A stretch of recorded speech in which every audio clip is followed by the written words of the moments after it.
Hey, Candy Canes, what's going on? Your favorite candy lady, Miss Eye Candy, right here, giving you a review for Love and Hip Hop Hollywood Season 2, Episode 8. Okay, so being that Halloween is coming up on Saturday, I had my little Cleopatra, headband on. I actually hold my hair down, so the bad hair day turned into a decent hair day. You know what I'm saying? Okay, so let's get this popping. I'm going to try to go through the people versus the list. Maybe to go faster. Okay, so Amber picks up with Amber. Amber's sitting there with her sisters and they're talking about how, it always was something about my house I should have known. And, what he said, he wanted to tell me something else, some questions I got about this Milan boy. So let me call him and see, if he got something else to tell me. So her sister's like, go ahead, call him. So she calls him up, just to want to know about Milan. He confesses, she's like, well, so much you gotta tell me. He said, yeah, I've been with Milan. Then when Milan had, slept with him. And when he's giving her the answers, he's pausing. Yeah. So then she's mad. And she's going off because not only has he been lying to her, and he did tell her that he was with somebody, but she didn't think it was Milan because she's been out with him and Milan. So she's been hanging out with them, and you didn't tell me you was kicking it with this dude. Sorry, I'm cleaning my computer. And then this dude that you've been with ain't tell me nothing either. So basically, y'all been laughing at me like I'm boo-boo the damn fool. So she mad about that. She feeling some kind of way. Okay. So then it goes to the end of the show. That's the next time we see Amber. She's called up Milan and asked if she can meet with him. And he said, yeah, I guess, that's fine. So I guess he invites her to the studio, and he's in the studio laying down some tracks or whatever. And then she walks in, and it ended like that. It was so funny because I was waiting on that part, because that's the part they advertised, and then they ended it with that. So we got to wait till next week to see her conversation with Milan. So that's Amber.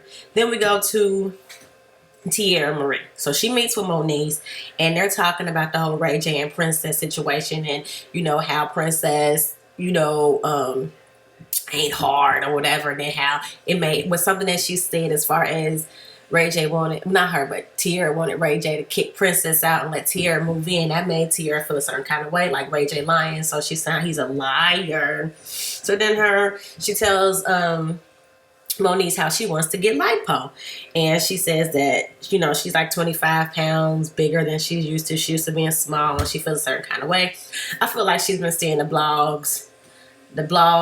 blogs, the Instagrams and the Twitters and the Facebook comments. We all been saying she getting thick. Now, I ain't called you fat, TC. I just said you getting thick. Like, you might be 2 cheeseburgers away from getting fat. And I get it, because I've been eating cheeseburgers too. So I've been gaining weight too. So I had to cut back too and start working out. And now, got to get my way to the gym, because I feel you. We not no spring chickens no more. We not in our 20s.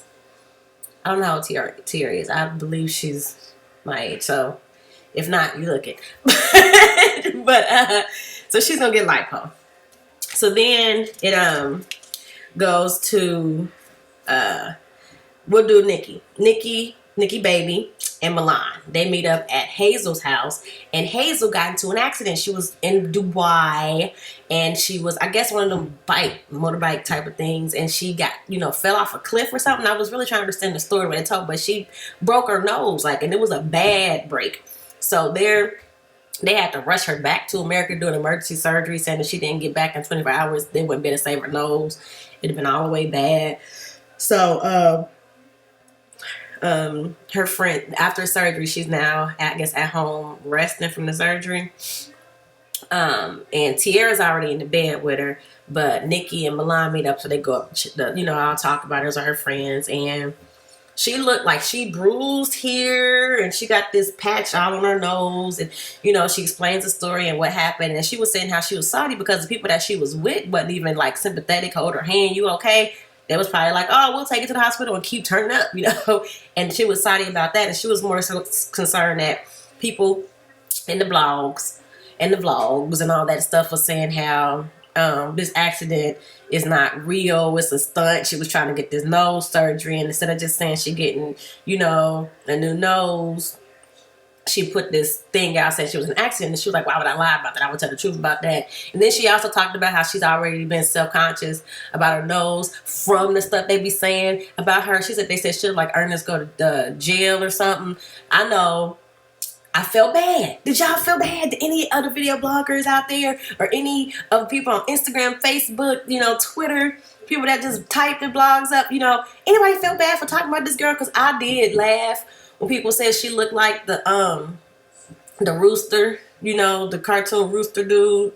I say, son. You know that dude. Yeah, I forget his name, but that was funny to me. They were saying she looked like Squiggler on SpongeBob. Like, it was so many jokes about her nose, and I was a part of the laughter. And the fact that this girl is super, super insecure about her nose, it does make me feel a little bad. Like, you know, maybe I shouldn't have been getting laughs at her expense, and this like gotten her all the way, you know, feeling a certain kind of way. So I felt really bad about that. So then she goes to get her bandages off with Tiara Marie, and you can tell that her nose is still swollen because it's still swollen around there, and then you can see like she has a scar going down the middle of her nose.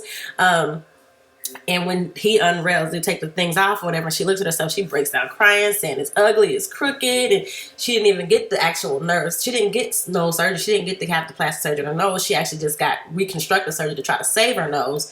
So she just feel bad. And I felt really bad for her, y'all. Like, I was like, dang, you know, being mean ain't worth it. Maybe we shouldn't be so mean, you know.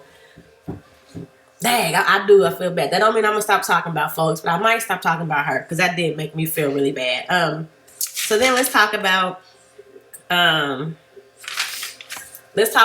Little Fizz and Monice's situation. So Little Fizz is there with his son Cameron, and Monice is scheduled to get Cameron on the weekends.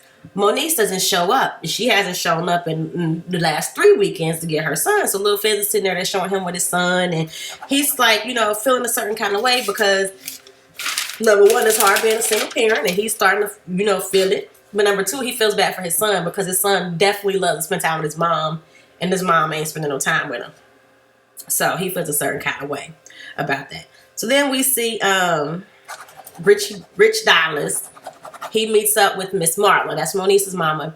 And Monice's mom Miss Marla admits that the way she handled their initial meeting was wrong. She didn't handle it with grace at all, and she could have handled it better. So she apologizes first, like, I didn't handle that right. That was wrong the way I came at you. But I came from a place of protection. And then she says, I'm not sure if I was protecting you from Monice or Monice from you. And I was just like, what? You know, huh?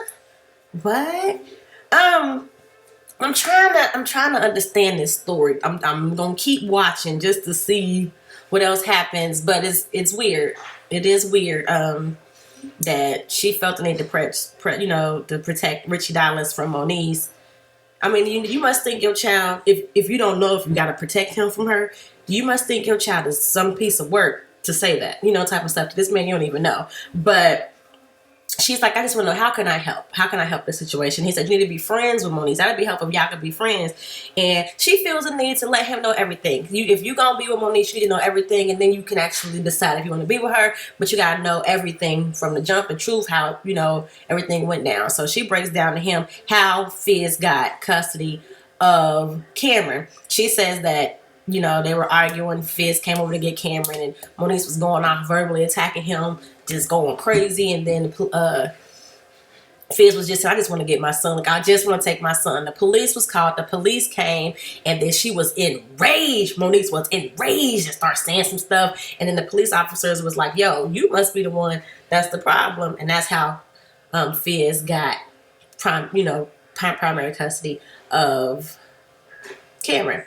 And Richie D is like, that's not the story I was told, because he was saying he was told that, in this confessional, he was saying that he was told that Miss Marla actually told the police that, you know, it was Monice, and she was basically defending Fizz and standing up for Fizz and down in Monice, and that's how he got custody. It's all very strange. It's all very strange. But anyway, we'll keep moving. So,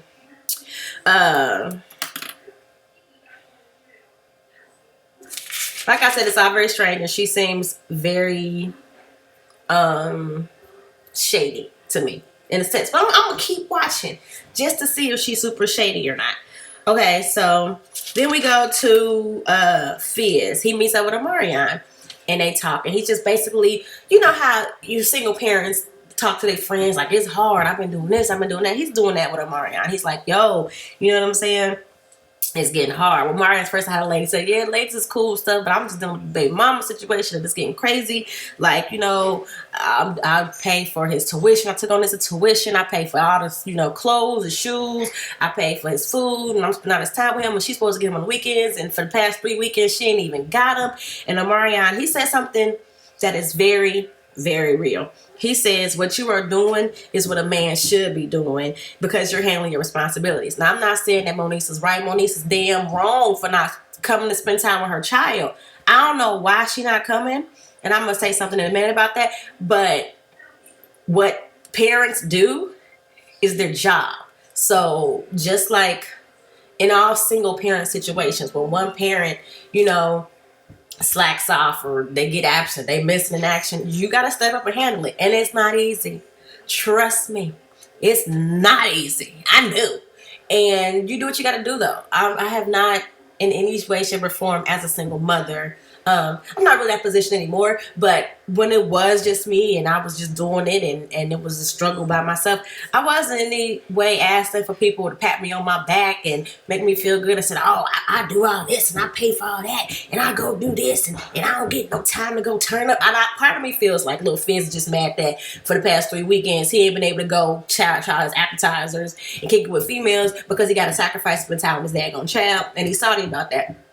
Okay, Fizz, now look, damn it, we don't always get to go out. That's the funny thing about being a single parent is you can't be spontaneous and you can't, you know what I mean? If your child gets sick, you got to cancel your plans. Like, it's a lot of stuff. That's what being a parent is all about. So it's unfortunate, but it's life. So, you know, it is sad that you got to deal with that. And I'm sorry that she didn't show for the last 3 weekends, but that's what we do as parents. You know what I'm saying? So, Fizz meets with, well, and then he just lets us know that honestly he don't even want money from her at this point. He just wants Cameron to get some mommy time. He just wants, you know, doesn't want Cameron to get affected bad from Monice not being here for him. So then Fizz meets with Miss Marla, and basically he's just asking Miss Marla if she can possibly step in, you know, and help out when Monice is slacking.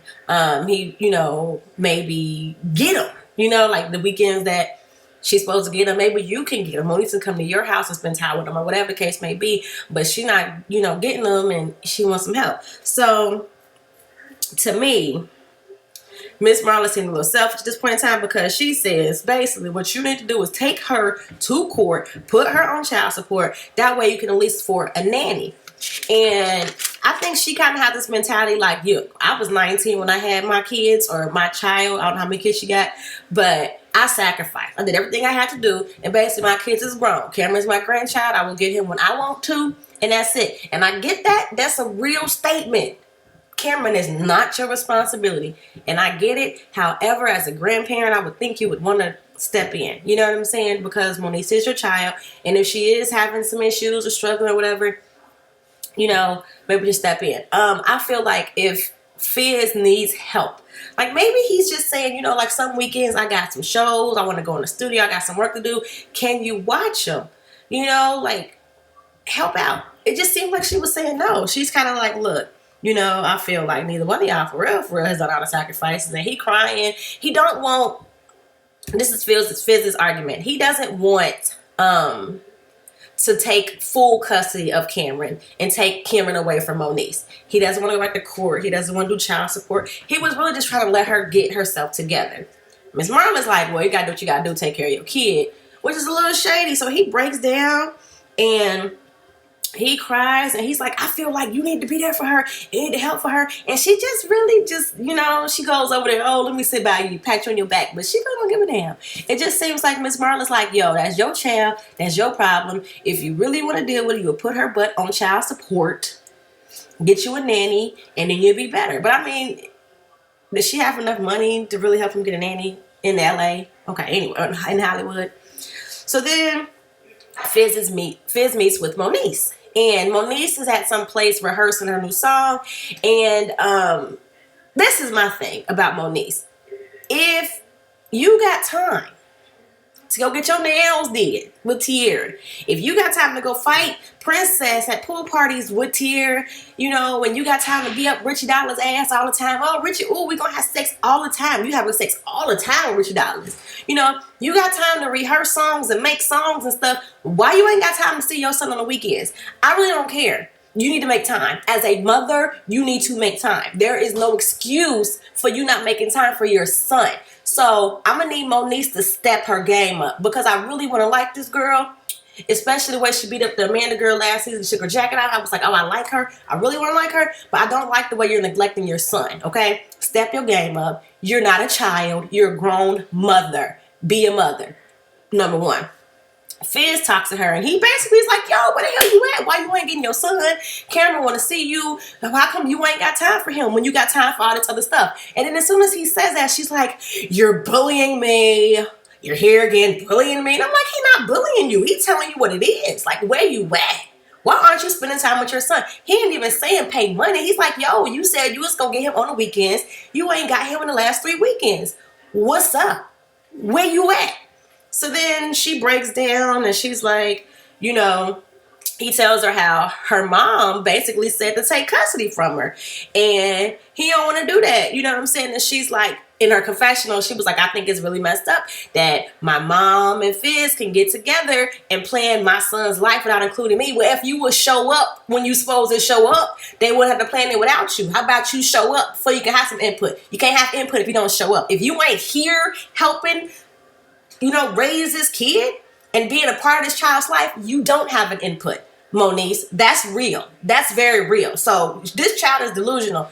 But then she breaks down and says that no one cares about her. They're having these mean stuff. Nobody care about her. And that's why she got this attitude because they never consider her, never care about her. She just break down crying. And he like, I do. And I realize you ain't got no support. And he crying and they crying. I feel like this girl is mentally unstable. She needs some help. Seriously, she really needs some help. Something wrong with her.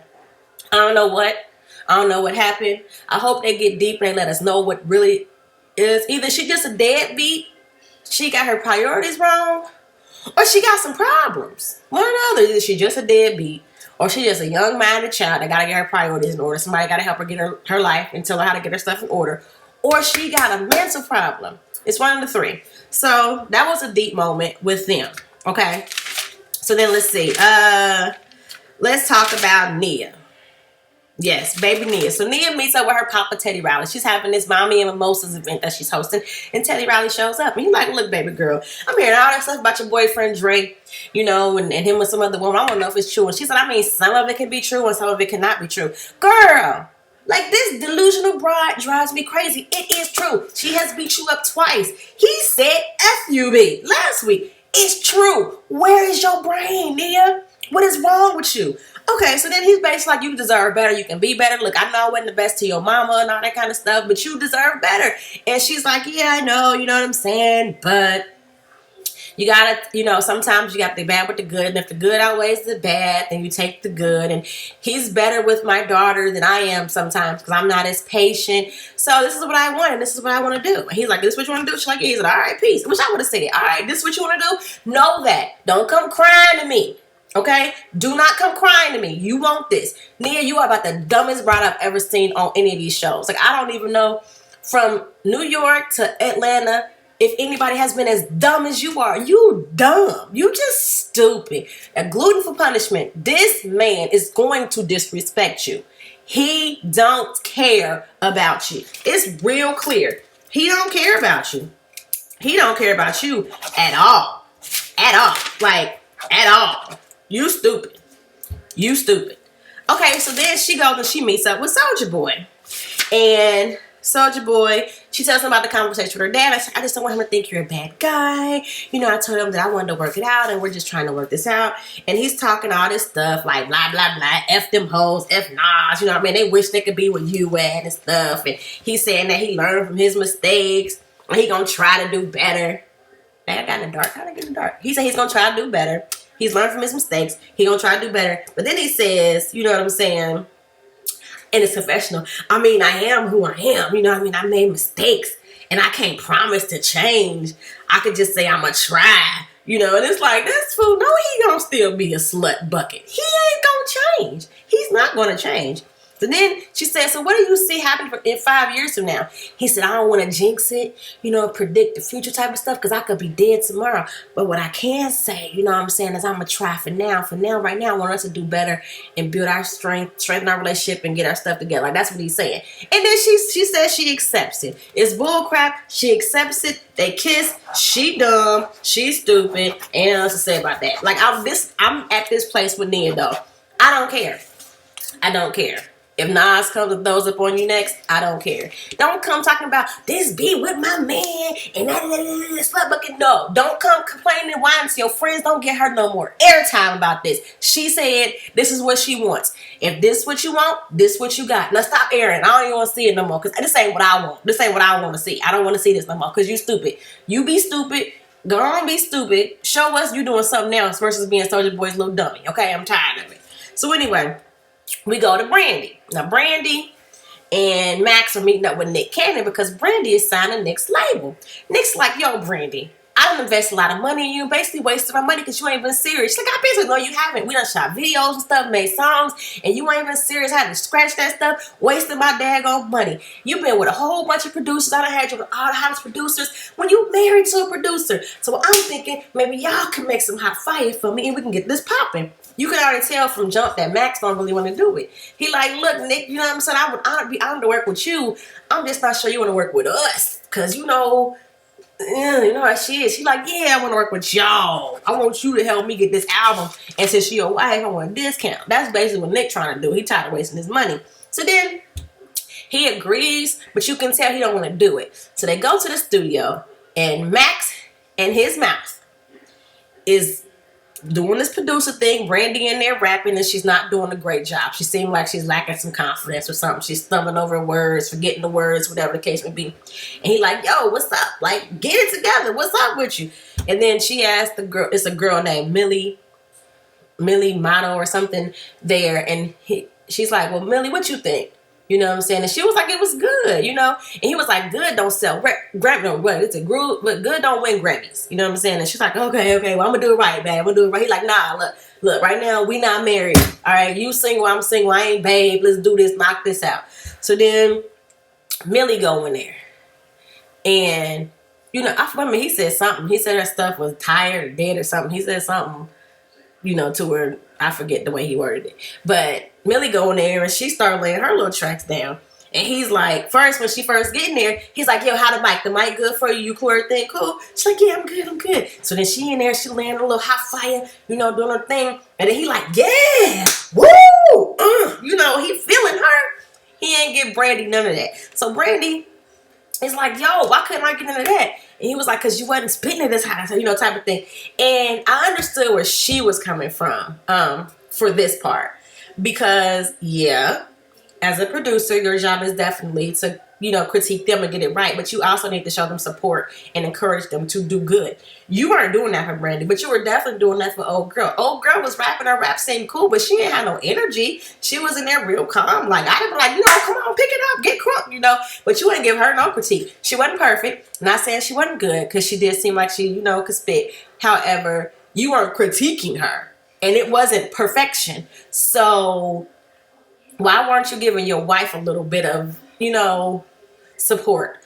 And that's what Brandy was saying. She's like, I definitely agree with you. I will definitely go in there and do it right. I hear what you're saying. I need to have her in. I need to do this. I need to do that. She's like, I feel you.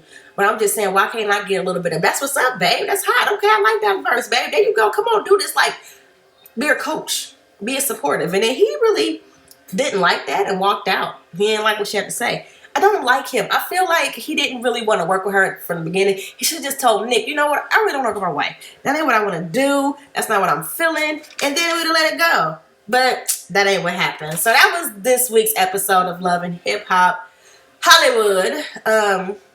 Like, comment, subscribe, share with a friend. Tell me what you think. I'm going to do the review for Black Ink Chicago. And tell me what I thought about that. So talk to y'all in a minute. Deuces.